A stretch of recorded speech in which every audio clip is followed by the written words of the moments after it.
Hey guys, this is Mr. Oxy coming at you live from Palm Beach in Florida. It is Sunday evening. It is March the 6th. It is about 7:30 p.m.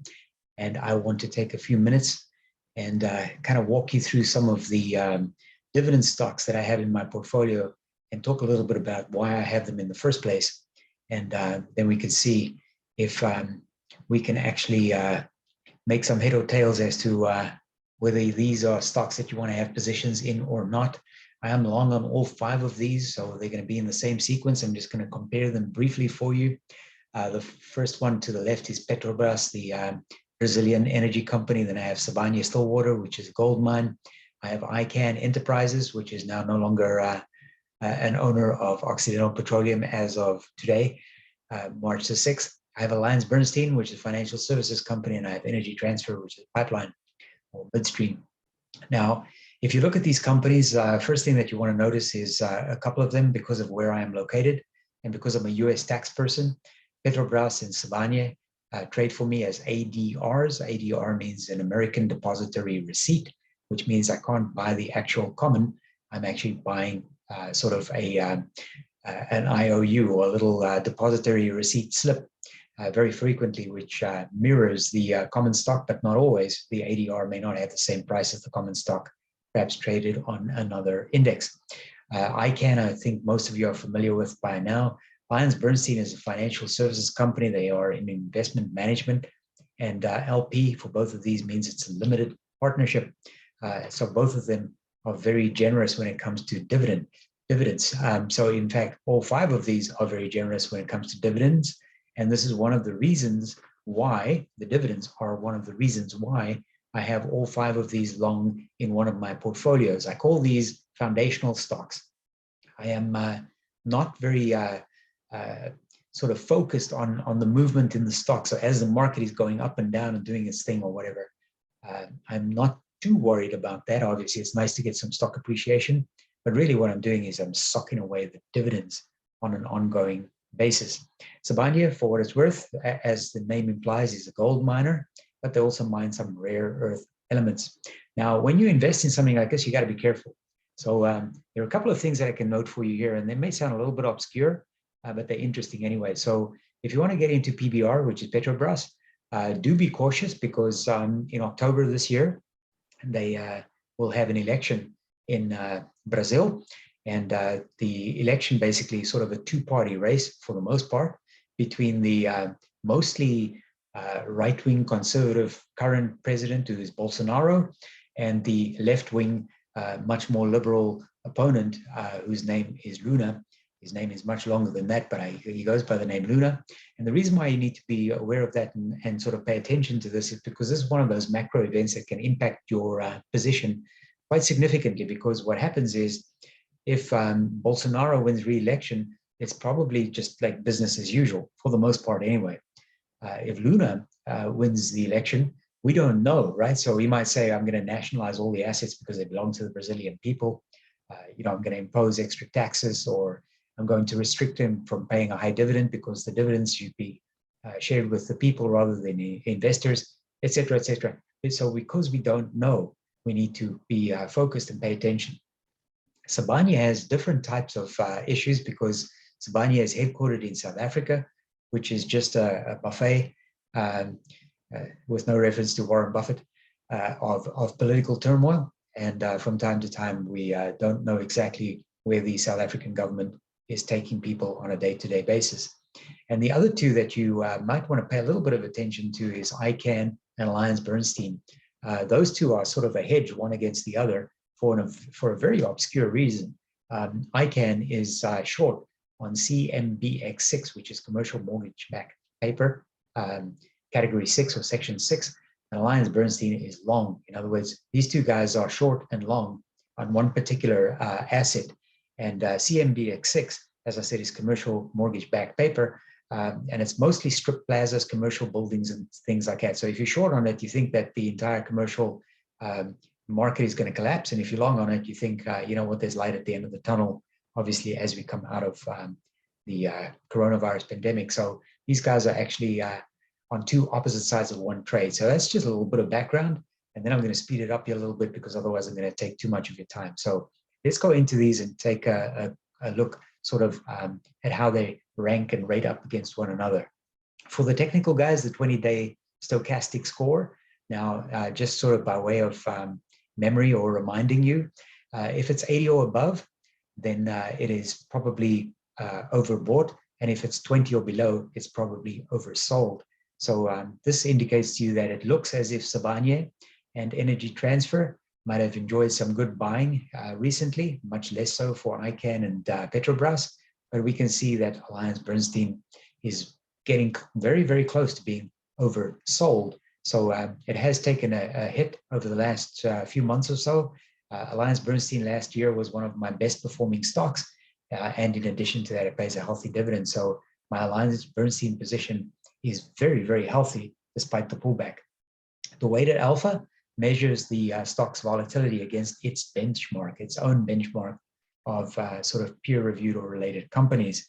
And generally what you can see over here is that when it's really close, so like 2%, -7%, it's sort of performing in line with the benchmark. Otherwise, it is significantly more volatile. And Petrobras in particular has been outperforming its benchmark quite substantially. A quick look at performance over the past, let's ignore the really near term and look at the 3-month performance here, 36 plus 58 plus 7. AllianceBernstein, as I said, has been pulling back. It's -15 and plus 26 for Energy Transfer. Over a 6-month period, plus 40, plus 27 flat, -16 for AllianceBernstein, and up 8% for Energy Transfer. So Energy Transfer has been one of the laggards in terms of the sort of basket of energy companies, but Energy Transfer is also midstream because of pipelines, and midstream has not been performing as well as some of the producers like Occidental Petroleum. These companies are not small. Market cap in billions here, Petrobras 94 billion, Sibanye smallish, similar size to Icahn, and then AllianceBernstein, the smallest of the lot. What's interesting about AllianceBernstein is it has no debt. So it's kind of a good investment from the point of view that companies without debt very seldom go out of business. But here's the interesting thing, right? So if you look at Petrobras, you can see that this is a company that generates approximately $84 billion in annual sales, and its market cap is only 94 billion. So there's a small delta between the revenue generation and the actual market cap, where Sibanye is about half, 14 and 7. Icahn is a little bit a larger gap, 15 and 11. And then we can see AllianceBernstein has annual sales of only 416 million with a market cap of 4.3 billion. So depending on what metrics you use or benchmarks you use, you might say like, oh, that's a little bit overvalued, undervalued, or whatever the case might be. But look at this one. So the highlight here for me so far was Petrobras generates $84 billion in sales. It's only got a $94 billion market cap. But look at Energy Transfer, but it generates $67 billion in sales, and its market cap is only 33 billion. We're going to talk about the dividend and the price earnings ratio in just a minute, so I'm going to skip that for now. Here's a graph of how they did over the past 6 months. So this is the 6-month performance graph for these particular 5 stocks. And you can see a few of them did okay, did actually very well. And then one of them was relatively flat, which was Energy Transfer, and the other 2 were negative. In general here, what I'm doing is I'm looking at these numbers, and effectively I'm measuring myself against the benchmark. And in this particular instance, my benchmark is the S&P 500. Last year, the S&P 500 delivered a return of about 28%. So if I underperform the S&P 500, I look at some of my stocks, I rebalance, I might exit some of the positions, enter some new positions, make some changes, whatever the case might be. On these particular 5 stocks, as I said at the beginning, I don't do that too much because I mainly keep them for their dividends. So let's take a look at them very quickly individually. Petrobras, TipRanks has Petrobras rated neutral at 7 out of 10. 10 is the highest. You can get into Petrobras at $14.50, but as I said, you got to watch out for that election coming up in October. There might be a lot of volatility and unknown circumstances, so be very, very cautious in Petrobras. If this stock runs for me, and I get to a 2-bagger or something like that, I'll probably plug in a trailing stop or something like that to protect my gains, just in case the election goes skew on me or sideways and something extraordinary happens. You can see it's trading at the high end of its 52-week range down here at the bottom left. The market cap we talked about, the earnings per share 3.25, The PE ratio is only 4.5. It's pretty good. So it means it's quite inexpensive to get into it right now if you use that as an investing criteria. And here you can see this really nice dividend of $2 per share on a $14 stock is almost 15%, 14%. Sibanye you can get into for $20. It's a $14 billion company. It's also trading at the higher range on its 52-week little chart. TipRanks has Sibanye at 10, outperform. The EPS, earnings per share, so it's got positive earnings, $2.97. The PE ratio is only 6.5, so it's also relatively cheap. Pays a dividend of $1.65, which at the current stock price of $20 yields 8%. By the way, I reinvest all my dividends that I'm sharing with you now. So every time I get a dividend payment, I just effectively buy more stock with that dividend. Icahn is rated 7, neutral. I've been in Icahn for a long time. Like AllianceBernstein, you can currently get into Icahn at $54. Just a short while ago, in fact, during the past trailing 12 months for sure, Icahn was close to $69. And at the bottom here, you can see that its 52-week range is between 50 and 61. So forgive me for that one. I think it was at $69 just outside of 1 year because the 52-week range has a high of 62. So if you look at that, you might say, okay, there's a little bit of space to run there. Almost $16 billion market cap, negative earnings, and currently yields $8 per share, which at the stock price is yielding almost 15%. A significant underperformer, as you can see over the last 1 year.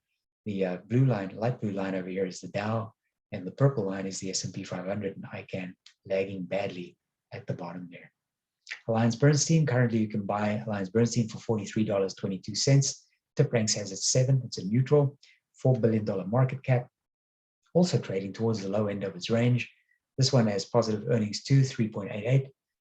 The PE ratio is now edging slightly higher. So even though the stock price has pulled back, the PE ratio is 11. Generally speaking, I like to get into stocks when the PE ratio is 15 or less. So this is still attractive at this price, and it pays a dividend of $3.90, which at the current stock price is yielding 9%. Energy Transfer, last one, is rated 10 on TipRanks, outperform. In fact, of the 5, this would be my top pick if I had to enter a new position. Currently trading at $10.43. There's a little bit of sort of room to run here on its 52-week range, where it hit a high of $11.55 during the past few months or so. I think this could easily go back to $11, $12, $13 in the near future. So I think Energy Transfer is in a good spot. Market cap $32 billion, positive earnings $1.90, PE ratio, the price earnings ratio is only 5.46 or less than 6, pretty good.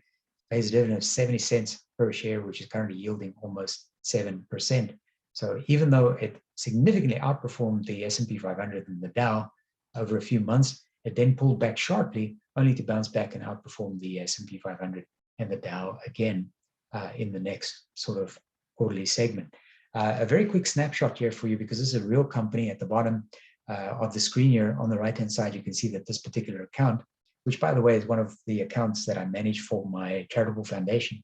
So this is a real account, and the charity has $71,000 invested in this particular account, which has an estimated annual income based on the dividends I just showed you of approximately $8,000 per year. The dividends are mostly paid monthly. Some of them are paid annually. Some of them are paid twice a year. So like Sibanye pays once a year, Petrobras twice a year. It's showing me an average. I got approximately $660 coming in every single month if you average it. And the average dividend yield from this populated list is over 11%. And you can see on the little chart sort of when I expect to see the cash. Now, I very seldom sort of move on any of these stocks. I add to them from time to time. So when you have a day where Energy Transfer, for instance, which is probably the most volatile of them, and I can qualify that by saying that on several days I've tried to look for opportunities to potentially add to Sibanye and Petrobras, but it hasn't pulled back enough. It's actually just been going up, up, up, up, up, and I'm not complaining about that, obviously. But it hasn't actually created an opportunity for me to potentially buy more. Energy Transfer, on the other hand, is quite volatile in that regard, and some days it pulls back, 4%, and then I might add a little bit more and then leave it. and the next day it's up 1 or 2%, and so we go. But remember, my primary purpose and goal here is to not only get some stock appreciation, but mainly to collect the dividends, which I can then reinvest again. The dividend reinvestment plan is called DRIP, D-R-I-P, so Dividend Reinvestment Plan. And what that means is every single time you receive a dividend of a particular equity or an ETF, then your online brokerage account effectively just buys more stock with that dividend, whatever the value is. It also gives you a little bit of risk mitigation from the point of view that you are buying basically on a regular basis, for example, quarterly. So when you take a stock like AllianceBernstein or Icahn that's pulled back sharply, arguably the stock is, relatively speaking, cheap right now. So when you get the dividend, you're actually getting more stock. If the stock is trading near its 52-week high and it pays a dividend, you're going to get less stock. But either way, I just buy more and more stock with that dividend and reinvest it all the time in certain of my accounts. I have no need to withdraw the cash, and I also have no need to withdraw the cash dividend. So I just enroll these stocks in a dividend reinvestment plan and save the ongoing dividend payments. I hope this helps somebody, and I hope it's useful information. If you have positions in these, you like them, or if you don't like them for any particular reason, or if I've missed anything that I should have shared with you, let me know, tell me, share with us in the comments, and let's get the conversation going. Talk to you soon. Bye-bye.